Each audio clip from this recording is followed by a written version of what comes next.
సరస్వతీ నది పుష్కరాల కోసం మన గ్రామం నుండి 140 అడుగుల లోతు వరకు ఇలా దారి ఏర్పాటు చేశారు. ఈ కొండల మధ్యలో నుంచి ఇలా నడుచుకుంటూ చాలామంది వెళ్తున్నారు. చూడండి, చాలా కష్టమైన ఎన్నో కష్టాలకు వచ్చి సరస్వతీ నది పుష్కరాలకు వెళ్ళారు మన వాళ్ళు చాలామంది.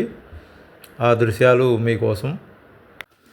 నమో నమస్తే దేవేసి జగత్కారణకారణే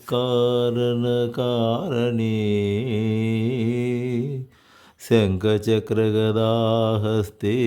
నారాయణ హృదాశ్రితే వేదమూర్తే జగన్మాతః కారణస్థానరూపిణీ